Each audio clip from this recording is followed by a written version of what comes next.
ਵਿਰੋਧੀਆਂ ਨੇ ਕਾਂਗਰਸ ਨੂੰ ਘੇਰਿਆ ਹੈ। ਸਾਬਕਾ ਸੀਐਮ ਚੰਨੀ ਨੂੰ ਗ੍ਰਿਫਤਾਰ ਕਰਨ ਦੀ ਮੰਗ ਕੀਤੀ ਜਾ ਰਹੀ ਹੈ। ਚੰਨੀ ਦੇ ਖਿਲਾਫ ਤੁਰੰਤ ਐਕਸ਼ਨ ਲਵੇ ਸਰਕਾਰ। ਅਕਾਲੀ ਦਲ ਨੇ ਮੰਗ ਕੀਤੀ ਹੈ। ਕੱਲ੍ਹ ਸਿੱਧੂ ਨੇ ਦੱਸਿਆ ਕਿ ਗੰਭੀਰ ਇਲਜ਼ਾਮ ਲਗਾਏ ਸੀ। ਸਿੱਧੂ ਨੇ ਕਿਹਾ ਸੀ ਮਾਫੀਆ ਦੇ ਵਿੱਚ ਸ਼ਾਮਲ ਰਹੇ ਨੇ ਸੀਐਮ, ਕਾਂਗਰਸ ਦੇ ਸੀਐਮ। ਜਿਸ ਤੋਂ ਬਾਅਦ ਹੁਣ ਵਿਰੋਧੀ ਜਿਹੜੇ ਨੇ ਸਵਾਲ ਚੁੱਕ ਰਹੇ ਨੇ। ਖਾਸ ਤੌਰ ਤੇ ਇਸ ਵੇਲੇ ਗੱਲ ਕੀਤੀ ਜਾਏ ਤਾਂ ਸ਼੍ਰੋਮਣੀ ਅਕਾਲੀ ਦਲ ਦੇ ਵੱਲੋਂ ਕਾਂਗਰਸ ਨੂੰ ਘੇਰਿਆ ਗਿਆ ਔਰ ਮਾਫੀਆ ਦੇ ਬਿਆਨ ਨੂੰ ਲੈ ਕੇ ਜੋ ਸਿੱਧੂ ਦੇ ਵੱਲੋਂ ਬਿਆਨ ਦਿੱਤਾ ਗਿਆ ਸੀ ਉਸ ਨੂੰ ਆਧਾਰ ਬਣਾ ਕੇ ਕਹਿ ਸਕਦੇ ਆ ਕਿ ਇਹ ਮੰਗ ਕੀਤੀ ਜਾ ਰਹੀ ਹੈ ਕਿ ਹੁਣ ਚੰਨੀ ਨੂੰ ਗ੍ਰਿਫਤਾਰ ਕੀਤਾ ਜਾਏ। ਸਾਬਕਾ ਸੀਐਮ ਚੰਨੀ ਨੂੰ ਗ੍ਰਿਫਤਾਰ ਕਰਨ ਦੀ ਮੰਗ ਕੀਤੀ ਜਾ ਰਹੀ ਹੈ। ਹਾਲਾਂਕਿ ਦੱਸ ਦਈਏ ਕਿ ਉਹਨਾਂ ਤੋਂ ਪੁੱਛਗਿੱਛ ਜਿਹੜੀ ਹੈ ਉਸ ਸਮੇਂ ਹੋਈ ਸੀ ਔਰ ਜਦੋਂ ਉਹਨਾਂ ਦੇ ਭਾਂਜੇ ਦੀ ਗ੍ਰਿਫਤਾਰੀ ਹੋਈ ਹੈ, ਪੈਸਾ ਰਿਕਵਰ ਹੋਇਆ ਤਾਂ ਉਸ ਤੋਂ ਬਾਅਦ ਲਗਾਤਾਰ ਉਸ ਵੇਲੇ ਸੀਐਮ ਚਰਨਜੀਤ ਚੰਨੀ ਤੇ ਸਵਾਲ ਉੱਠੇ ਸਨ। ਚੁਣਾਵੀ ਜਿਹੜਾ ਦੌਰ ਇਸ ਵੇਲੇ ਵੀ ਚੱਲ ਰਿਹਾ ਸੀ ਤਾਂ ਹੁਣ ਜਦੋਂ ਸਿੱਧੂ ਬਿਆਨ ਦਿੰਦੇ ਨੇ ਉਸ ਤੋਂ ਬਾਅਦ ਇਹ ਸਵਾਲ ਚੁੱਕੇ ਜਾ ਰਹੇ ਨੇ ਤਾਂ ਗ੍ਰਿਫਤਾਰੀ ਦੀ ਮੰਗ ਤੱਕ ਕੀਤੀ ਜਾ ਰਹੀ ਹੈ ਅਕਾਲੀ ਦਲ ਦੇ ਵੱਲੋਂ।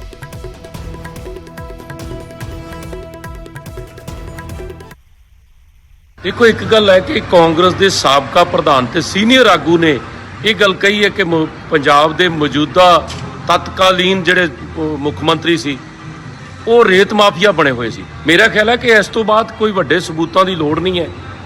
तुरंत सरकार नूं जां ईडी नूं अपनी कार्रवाई करनी चाहिए, उन्होंने फड़ के शलाखां दे पिछे सुटना चाहिए और पड़ताल करनी चाहिए कि जिहड़ा वो जिन्ने 100 करोड़ तिक्कर दा रौला पै रहा सी कि वो किहदियां तिजोरियां च गया, ਕੱਲੇ ਪੰਜਾਬ ਵਾਲਿਆਂ ਦੀ ਵਿੱਚ ਗਿਆ ਕਿ ਜਾਂ ਕੇਂਦਰੀ ਲੀਡਰਸ਼ਿਪ ਜਿਹੜੀ ਇਹਨਾਂ ਦੀ ਕਾਂਗਰਸ ਪਾਰਟੀ ਦੀ ਸੀ ਉਹਨਾਂ ਦੀਆਂ ਜੇਬਾਂ 'ਚ ਵੀ ਗਿਆ।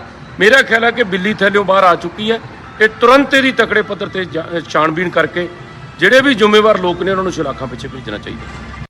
ਹੁਣ ਤੁਹਾਨੂੰ ਸੁਣਾਣੇ ਆ ਆਖਿਰ ਨਵਜੋਤ ਸਿੱਧੂ ਨੇ ਕੱਲ ਕੀ ਕਿਹਾ ਸੀ ਜਿਸ ਨੇ ਵਿਰੋਧੀਆਂ ਨੂੰ ਕਾਂਗਰਸ ਨੂੰ ਹੀ ਘੇਰਨ ਦਾ ਮੌਕਾ ਦੇ ਦਿੱਤਾ।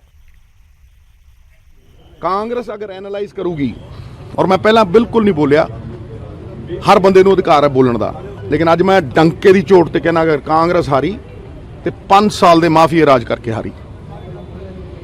ਉਸ ਮਾਫੀਏ ਦੇ ਖਿਲਾਫ ਮੈਂ ਲੜਦਾ ਰਿਹਾ। ਉਹ ਮਾਫੀਏ ਦੇ ਖਿਲਾਫ ਲੜਾਈ ਕਿਸੇ ਨਿੱਜੀ ਬੰਦੇ ਨਾਲ ਨਹੀਂ ਸੀ, ਉਹ ਇੱਕ ਸਿਸਟਮ ਸੀ। ਉਹ ਚੰਦ ਬੰਦਿਆਂ ਦੀ ਤਿਜਾਰਤ ਸੀ, ਚੰਦ ਬੰਦਿਆਂ ਦਾ ਧੰਦਾ ਸੀ ਜਿਹੜਾ ਸਟੇਟ ਨੂੰ ਦੀਮਕ ਵਾਂਗ ਖਾ ਰਿਹਾ ਸੀ।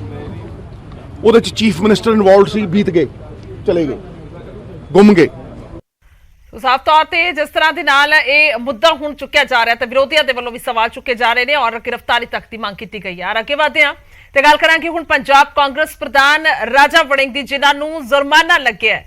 ਚੰਡੀਗੜ੍ਹ ਨਗਰ ਨਿਗਮ ਨੇ ਇਹ ਜੁਰਮਾਨਾ ਲਗਾਇਆ। ਚੰਡੀਗੜ੍ਹ ਦੇ ਵਿੱਚ ਬਿਨਾਂ ਮਨਜ਼ੂਰੀ ਤੋਂ ਪੋਸਟਰ ਲਗਾਉਣ ਤੇ ਇਹ ਜੁਰਮਾਨਾ ਲਗਾਇਆ ਗਿਆ। ਕਰੀਬ 30,000 ਰੁਪਏ ਦਾ ਜੁਰਮਾਨਾ ਲਗਾਇਆ ਗਿਆ। ਦੱਸ ਦਈਏ ਕਿ ਬਿਨਾਂ ਮਨਜ਼ੂਰੀ ਤੋਂ ਪੋਸਟਰ ਲਗਾਏ ਗਏ ਨੇ। ਨਗਰ ਨਿਗਮ ਦੇ ਵੱਲੋਂ ਇਸ ਦੇ ਚੱਲਦੇ ਇਹ ਜੁਰਮਾਨਾ ਲਗਾਇਆ ਗਿਆ। ਰਾਜਾ ਵੜਿੰਗ ਦੇ ਵੱਲੋਂ ਬੀਤੇ ਦਿਨ ਜਿਹੜਾ ਉਸ ਤੋਂ ਚੁੱਕੀ ਗਈ ਤਾਜਪੋਸ਼ੀ ਸੀ, ਸਾਦਾ ਸਮਾਗਮ ਸੀ ਕਾਂਗਰਸ ਭਵਨ ਦੇ ਵਿੱਚ ਚੰਡੀਗੜ੍ਹ ਦੇ ਵਿੱਚ। ਪਰ ਹੁਣ ਜੋ ਜਾਣਕਾਰੀ ਆ ਰਹੀ ਹੈ ਕਿ ਪੋਸਟਰ ਲਗਾਏ ਗਏ ਨੇ ਔਰ ਪੋਸਟਰ ਤੇ ਹੁਣ ਨਗਰ ਨਿਗਮ ਦੇ ਵੱਲੋਂ ਜੁਰਮਾਨਾ ਲਗਾਇਆ ਗਿਆ ਔਰ ਬਿਨਾਂ मंजूरी तो यानी कि नगर निगम तो मंजूरी नहीं ली गई है जिससे ये जुर्माना लगाया हुआ है और 30,000 रुपए जुर्माना लगाया गया। दसिए कि बीते दिन ताजपोशी के मौके पर पोस्टर लगाए गए सन कल बीते दिन और जिससे चलते जुर्माना लगाया गया क्योंकि कल ताजपोशी सी प्रोग्राम रखा गया सी, सारी लीडरशिप पहुंची सी, सबने वेख्या सौ चुकी गई पर उसके संबंधित जो पोस्टर लगाए गए उस नूं लैके जुर्माना लगाया गया। फोन लाइन से मनोज राठी ने साडे पत्रकार।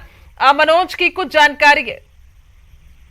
देखो गुरजोत, ये ਜਿਹੜੇ ਹੋਰਡਿੰਗਸ ਉੱਤੇ ਪੋਸਟਰ ਲਾਏ ਗਏ ਨੇ ਇਹ ਬਿਲਕੁਲ ਵਿਦਆਊਟ ਪਰਮਿਸ਼ਨ ਲਾਏ ਗਏ ਸੀ। ਜਿਹੜੀ ਹੁਣ ਤੱਕ ਜਾਣਕਾਰੀ ਜਿਹੜੀ ਦਿੱਤੀ ਗਈ ਹੈ ਕਮਿਸ਼ਨਰ ਨਗਰ ਨਿਗਮ ਅਨਿਤਾ ਮਿੱਤਰਾ ਉਹਨਾਂ ਵੱਲੋਂ ਜਾਣਕਾਰੀ ਦਿੱਤੀ ਗਈ ਹੈ ਕਿ ਕਿਸੇ ਵੀ ਤਰ੍ਹਾਂ ਦੀ ਕੋਈ ਪਰਮਿਸ਼ਨ ਜਿਹੜੀ ਹੈ ਉਹ ਨਹੀਂ ਦਿੱਤੀ ਗਈ ਸੀ ਕਿਉਂਕਿ 15 ਸੈਕਟਰ ਕਾਂਗਰਸ ਭਵਨ ਜਿੱਥੇ ਇਹ ਸਾਰਾ ਫੰਕਸ਼ਨ ਹੋਇਆ ਹੈ ਰਾਜਾ ਵੜਿੰਗ ਦਾ, ਉਹਦੇ ਸਾਹਮਣੇ ਉਹਦੇ ਗੇਟ ਦੇ ਬਾਹਰ ਵੱਡੇ ਵੱਡੇ ਹੋਰਡਿੰਗਸ ਲਾਏ ਗਏ ਸੀ ਤੇ ਉਹਦੇ ਨਾਲ ਜਿਹੜੀ ਰੋਡ ਜਾ ਰਹੀ ਹੈ ਉਹਦੇ ਵਿੱਚ ਵੀ ਕਾਫੀ ਵੱਡੇ ਹੋਰਡਿੰਗ ਪੋਸਟਰ ਜਿਹੜੇ ਲਾਏ ਗਏ ਸੀ ਰਾਜਾ ਵੜਿੰਗ ਦੇ ਤੇ ਇਹ ਬਿਲਕੁਲ ਇਲੀਗਲ ਸੀਗਾ ਕਿਉਂਕਿ ਜਿੱਦਾਂ ਨਗਰ ਨਿਗਮ ਦੇ ਚੰਡੀਗੜ੍ਹ ਦੇ ਅਸੀਂ ਗੱਲ ਕਰੀਏ ਕਿਸੇ ਵੀ ਤਰ੍ਹਾਂ ਦਾ ਕੋਈ ਹੋਰਡਿੰਗ ਤੁਸੀਂ ਲਾਉਂਦੇ ਹੋ ਜਾਂ ਕਿਸੇ ਵੀ ਤਰ੍ਹਾਂ ਦਾ ਤੁਸੀਂ ਪੋਸਟਰ ਲਾਣਾ ਚਾਹੁੰਦੇ ਹੋ ਤਾਂ ਸਭ ਤੋਂ ਪਹਿਲਾਂ ਨਗਰ ਨਿਗਮ ਯਾਨੀ ਨਗਰ ਐਮਸੀ ਜਿਹੜਾ ਹੈਗਾ ਮਿਊਨਿਸਪਲ ਕਾਰਪੋਰੇਸ਼ਨ ਚੰਡੀਗੜ੍ਹ ਉਹਦੀ ਤੁਹਾਨੂੰ ਪਰਮਿਸ਼ਨ ਲੈਣੀ ਪੈਂਦੀ ਹੈ। ਕਿਸੇ ਵੀ ਤਰ੍ਹਾਂ ਦੀ ਕੋਈ ਪਰਮਿਸ਼ਨ ਨਹੀਂ ਲਿੱਤੀ ਗਈ। ਜਿਹੜੀ ਜਾਣਕਾਰੀ ਜਿਹੜੀ ਅਫਸਰਾਂ ਵੱਲੋਂ ਦਿੱਤੀ ਗਈ ਹੈ ਤੇ ਉਹਨਾਂ ਨੂੰ ਕੱਲ ਹੀ ਨੋਟਿਸ ਜਿਹੜਾ ਹੈ ਉਹ ਦੇ ਦਿੱਤਾ ਗਿਆ ਹੈ। ਹਾਲਾਂਕਿ ਕਰੀਬ 30,000 ਜਿਹੜਾ ਜੁਰਮਾਨਾ ਹੈ ਉਹ ਵੀ ਲਾਉਣ ਦੀ ਗੱਲ ਕੀਤੀ ਗਈ ਹੈ। ਜਿਹੜੇ ਹੋਰਡਿੰਗਸ ਹੈ ਉਹਨਾਂ ਨੂੰ ਹਟਾ ਦਿੱਤਾ ਗਿਆ ਸੀ। ਕੱਲ ਹੀ ਜਿਹੜਾ ਹੈਗਾ ਜਦ ਇਹ ਮਿਊਨਿਸਪਲ ਕਾਰਪੋਰੇਸ਼ਨ ਦੇ ਅਫਸਰਾਂ ਦੇ ਧਿਆਨ 'ਚ ਆਇਆ ਉਹਨਾਂ ਵੱਲੋਂ ਜਾਣਕਾਰੀ ਲੈ ਕੇ ਵੈਰੀਫਾਈ ਕਰਨ ਤੋਂ ਬਾਅਦ ਇਹ ਹੋਰਡਿੰਗ ਵੀ ਹਟਾ ਦਿੱਤੇ ਗਏ ਤੇ ਨਾਲ ਦੇ ਨਾਲ ਉਹਨਾਂ ਨੂੰ ਨੋਟਿਸ ਜਿਹੜਾ ਹੈ ਉਹ ਵੀ ਦਿੱਤਾ ਗਿਆ। ਹਾਲਾਂਕਿ ਹੁਣ ਕਮਿਸ਼ਨਰ ਨਾਲ ਅਸੀਂ ਗੱਲਬਾਤ ਕੀਤੀ ਹੈ, ਉਹਨਾਂ ਵੱਲੋਂ ਕਿਹਾ ਗਿਆ ਨੋਟਿਸ ਕੱਲ ਹੀ ਦੇ ਦਿੱਤਾ ਗਿਆ ਸੀ ਲੇਕਿਨ ਹਜੇ ਤੱਕ ਕੋਈ ਵੀ ਰਿਪਲਾਈ ਜਿਹੜਾ ਹੈ ਉਹ ਕਾਂਗਰਸ ਵੱਲੋਂ ਜਾਂ ਕਿਸੇ ਵੀ ਲੀਡਰ ਵੱਲੋਂ ਨਹੀਂ ਆਇਆ। ਹਾਲਾਂਕਿ ਹੁਣ ਨੋਟਿਸ ਦੇ ਦਿੱਤਾ ਗਿਆ, ਜੁਰਮਾਨੇ ਦੀ ਅਸੀਂ ਗੱਲ ਕਰ ਲਈਏ ਤਾਂ ਹੁਣ ਉਹ ਪੇ ਕਰਨਾ ਪਏਗਾ, ਕਿਉਂਕਿ ਜਿਹੜਾ ਵਿਦਆਊਟ ਪਰਮਿਸ਼ਨ ਤੁਸੀਂ ਕਿਸੇ ਵੀ ਤਰ੍ਹਾਂ ਦਾ ਕੋਈ ਕੰਮ ਕਰਦੇ ਹੋ ਤਾਂ ਜਿਹੜਾ ਐਕਟ ਬਣਾਇਆ ਗਿਆ ਹੈ ਨਗਰ ਨਿਗਮ ਦਾ ਜਿਹੜਾ ਐਕਟ ਹੈਗਾ, ਮਿਊਨਿਸਪਲ ਕਾਰਪੋਰੇਸ਼ਨ ਦਾ ਜਿਹੜਾ ਐਕਟ ਹੈਗਾ, ਉਹਦੇ ਤੁਸੀਂ ਜੁਰਮਾਨਾ ਜਿਹੜਾ ਉਹ ਤੁਹਾਨੂੰ ਪੇ ਕਰਨਾ ਪਏਗਾ। ਵਿਦਆਊਟ ਪਰਮਿਸ਼ਨ ਤੁਸੀਂ ਕੀਤਾ ਹੈ, ਤੁਹਾਨੂੰ ਨੋਟਿਸ ਜਿਹੜਾ ਹੈ ਉਹ ਸਰਵ ਕੀਤਾ ਜਾ ਚੁੱਕਾ ਹੈ। ठीक है मनोज जी, धन्यवाद है तमाम जानकारी ਲਈ। 29,390 रुपए यानी कि करीब 30,000 रुपए जुर्माना लगाया गया और हुण ये जुर्माना अदा करना होगा।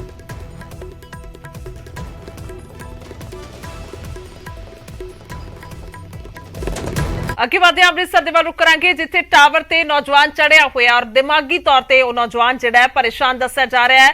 ਹਕੀਮਾ ਵਾਲੇ ਇਲਾਕੇ ਦੀ ਇਹ ਘਟਨਾ ਹੈ ਔਰ ਟਾਵਰ ਤੋਂ ਹੇਠਾਂ ਉਤਾਰਨ ਦੀ ਵਿੱਚ ਪੁਲਿਸ ਲੱਗੀ ਹੋਈ ਹੈ, ਕੋਸ਼ਿਸ਼ ਕਰ ਰਹੀ ਹੈ। ਲਗਾਤਾਰ ਨਸ਼ੇ ਦਾ ਆਦੀ ਹੈ ਨੌਜਵਾਨ, ਪੁਲਿਸ ਦਾ ਕਹਿਣਾ ਹੈ ਕਿ ਨਸ਼ੇ ਦਾ ਆਦੀ ਹੈ ਇਹ ਨੌਜਵਾਨ, ਜਿਸ ਨੂੰ ਟਾਵਰ ਤੋਂ ਹੇਠਾਂ ਉਤਾਰਨ ਦੀਆਂ ਕੋਸ਼ਿਸ਼ਾਂ ਕੀਤੀਆਂ ਜਾ ਰਹੀਆਂ ਨੇ। ਦੱਸ ਦਈਏ ਕਿ ਕਈ ਤਰ੍ਹਾਂ ਦੇ ਅਜਿਹੇ ਮਾਮਲੇ ਕਈ ਵਾਰ ਸਾਹਮਣੇ ਆਉਂਦੇ ਨੇ, ਜਦੋਂ ਇਸ ਤਰ੍ਹਾਂ ਦੇ ਨਾਲ ਟਾਵਰ ਤੇ ਨੌਜਵਾਨ ਜਾਂ ਜੋੜਾ ਜਿਹੜਾ ਕਈ ਵਾਰ ਚੜਿਆ ਹੋਇਆ ਨਜ਼ਰ ਆਇਆ ਤਾਂ ਉਸ ਤੋਂ ਬਾਅਦ ਪੁਲਿਸ ਉਹਨਾਂ ਨੂੰ ਉਤਾਰਦੀ ਹੈ ਬੜੀ ਮੁਸ਼ਕਲਾਂ ਦੇ ਨਾਲ। ਤਾਂ ਹੁਣ ਇਹ ਤਸਵੀਰਾਂ ਅੰਮ੍ਰਿਤਸਰ ਤੋਂ ਸਾਹਮਣੇ ਆਈਆਂ ਨੇ, ਜਿੱਥੇ ਨੌਜਵਾਨ ਟਾਵਰ ਤੇ ਬੈਠਾ ਹੋਇਆ ਤਸਵੀਰਾਂ 'ਚ ਸਾਫ਼ ਤੌਰ ਤੇ ਨਜ਼ਰ ਆ ਰਿਹਾ ਔਰ ਬਿਲਕੁਲ ਉਚਾਈ ਤੇ ਜਾ ਕੇ, ਸਿਖਰ ਤੇ ਜਾ ਕੇ ਟਾਵਰ ਦੇ ਇਹ ਨੌਜਵਾਨ ਬੈਠਾ ਹੈ। ਪੁਲਿਸ ਹੇਠਾਂ ਖੜੀ ਗੱਲਬਾਤ ਕਰ ਰਹੀ ਹੈ, ਵਾਰਤਾਲਾਪ ਕਰ ਰਹੀ ਹੈ, ਕੋਸ਼ਿਸ਼ ਕਰ ਰਹੀ ਹੈ ਤਾਂ ਕਿ ਉਸ ਨੂੰ ਹੇਠਾਂ ਉਤਾਰਿਆ ਜਾਵੇ। ਪੁਲਿਸ ਦਾ ਕਹਿਣਾ ਹੈ ਕਿ ਨਸ਼ੇ ਦਾ ਆਦੀ ਹੈ ਨੌਜਵਾਨ ਔਰ ਉਸ ਨੂੰ ਹੇਠਾਂ ਉਤਾਰਨ ਦੀਆਂ ਕੋਸ਼ਿਸ਼ਾਂ ਕੀਤੀਆਂ ਜਾ ਰਹੀਆਂ। 8 ਵਜੇ ਉੱਪਰ ਜਾਈਦਾ, ਥੱਲੇ ਆ ਨਹੀਂ ਰਿਹਾ। ਕਾਰਨ ਕੋਈ ਪਤਾ ਚੱਲਿਆ ਕਿਉਂ ਚੜਿਆ?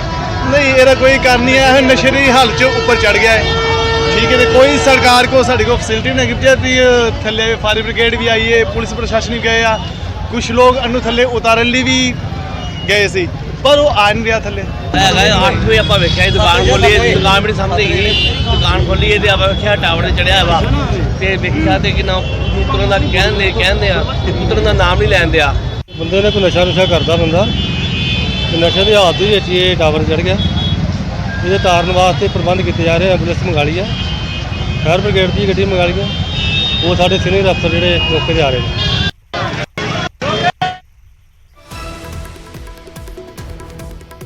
ਸਾਫ਼ ਤੌਰ ਤੇ ਤਸਵੀਰਾਂ ਨਜ਼ਰ ਆ ਰਹੀਆਂ ਨੇ, ਪੁਲਿਸ ਦਾ ਕਹਿਣਾ ਕਿ ਉਤਾਰਨ ਦੀ ਕੋਸ਼ਿਸ਼ ਕੀਤੀ ਜਾ ਰਹੀ। ਮੌਕੇ ਤੇ ਜਿਹੜੇ ਲੋਕ ਨੇ ਉਹਨਾਂ ਦਾ ਵੀ ਕਹਿਣਾ ਕਿ ਨਸ਼ੇ ਦੇ ਵਿੱਚ ਹੈ ਨੌਜਵਾਨ ਔਰ ਨਸ਼ੇ ਦੇ ਕਰਕੇ ਉਹ ਟਾਵਰ ਤੇ ਚੜਿਆ। ਔਰ ਜਿੱਥੇ ਨਸ਼ੇ ਨੂੰ ਲੈ ਕੇ ਵੱਡਾ ਮੁੱਦਾ ਹੈ ਔਰ ਨਸ਼ੇ ਨੂੰ ਲੈ ਕੇ ਨੌਜਵਾਨ ਲਗਾਤਾਰ ਮੌਤਾਂ ਹੋ ਰਹੀਆਂ ਨੇ, ਤਾਂ ਵੱਡੀ ਖਬਰ ਆ ਰਹੀ ਹੈ ਨਸ਼ੇ ਨੂੰ ਲੈ ਕੇ ਐਕਸ਼ਨ ਦੇ ਵਿੱਚ ਸਰਕਾਰ।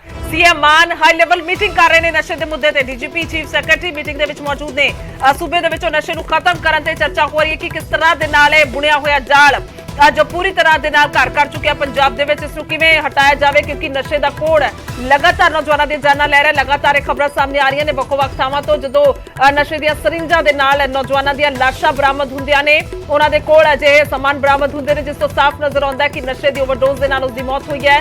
ਸੋ ਹੁਣ ਹਾਈ ਲੈਵਲ ਮੀਟਿੰਗ ਹੋ ਰਹੀ ਹੈ ਔਰ ਇਸ ਦੇ ਬਾਬਤ ਜਾਣਕਾਰੀ ਲਈ ਪੰਕਜ ਕਪਾਹੀ ਨੇ ਫੋਨ ਲਾਈਨ ਤੇ। ਪੰਕਜ, ਕੀ ਕੁਝ ਜਾਣਕਾਰੀ? ਦੇਖੋ, ਇਸ ਵੇਲੇ ਮੁੱਖ ਮੰਤਰੀ ਭਗਵੰਤ ਮਾਨ ਚੀਫ ਸੈਕਟਰੀ ਅਤੇ ਡੀਜੀਪੀ ਅਤੇ ਸਿਹਤ ਮੰਤਰਾਲੇ ਦੇ ਨਾਲ ਮੀਟਿੰਗ ਜਿਹੜੀ ਹੈ ਉਹ ਕਰ ਰਹੇ ਨੇ, ਔਰ ਪੰਜਾਬ ਦੇ ਵਿੱਚ ਨਸ਼ਾ ਜਿਹੜਾ ਵਾ ਕਿਵੇਂ ਰੁਕੇ ਔਰ ਖਾਸ ਤੌਰ ਤੇ ਜਿਹੜੇ ਨਸ਼ੇ ਦੇ ਆਦੀ ਨੇ ਉਹਨਾਂ ਨੂੰ ਕਿਵੇਂ ਠੀਕ ਕੀਤਾ ਜਾਵੇ, ਉਹਨਾਂ ਨੂੰ ਜਿਹੜੇ ਨਸ਼ਾ ਮੁਕਤੀ ਕੇਂਦਰ ਨੇ ਉਹਨਾਂ ਦੇ ਵਿੱਚ ਕਿਹੜੀਆਂ ਸਹੂਲਤਾਂ ਦੀ ਜ਼ਰੂਰਤ ਹੈ ਔਰ ਕਿਸ ਤਰੀਕੇ ਨਾਲ ਨਸ਼ਾ ਮੁਕਤੀ ਕੇਂਦਰ ਜਿਹੜੇ ਨੇ ਉਹਨਾਂ ਨੂੰ ਬਿਹਤਰ ਕੀਤਾ ਜਾ ਸਕਦਾ ਹੈ। ਇਸ ਮੁੱਦੇ ਤੇ ਚਰਚਾ ਜਿਹੜੀ ਹੈ ਮੁੱਖ ਮੰਤਰੀ ਭਗਵੰਤ ਮਾਨ ਜੀ ਹੈ ਉਹ ਕਰ ਰਹੇ ਨੇ। ਤਾਂ ਨਸ਼ਾ ਮੁਕਤੀ ਕੇਂਦਰ ਬਿਹਤਰ ਤਰੀਕੇ ਦੇ ਨਾਲ ਚੱਲ ਸਕਣਗੇ ਤਾਂ ਜਿਹੜੇ ਲੋਕ ਨਸ਼ਾ ਛੱਡਣਾ ਚਾਹੁੰਦੇ ਨੇ, ਜਿਹੜੇ ਨਸ਼ੇ ਦੇ ਆਦੀ ਨੇ, ਉਹਨਾਂ ਨੂੰ ਜਿਹੜਾ ਹੈ ਵਾਪਸ ਸਮਾਜ ਵਾਲੇ ਪਾਸੇ ਜੋੜਿਆ ਜਾ ਸਕੇ। ਇਸ ਮੁਤਲਕ ਮੀਟਿੰਗ ਜਿਹੜੀ ਮੁੱਖ ਮੰਤਰੀ ਲੈਂਦੇ ਹੋਏ ਨਜ਼ਰ ਆ ਰਹੇ ਨੇ। ਠੀਕ ਹੈ ਪੰਕਜ, ਧੰਨਵਾਦ ਹੈ तमाम ਜਾਣਕਾਰੀ ਲਈ, ਸ਼ੁਕਰੀਆ।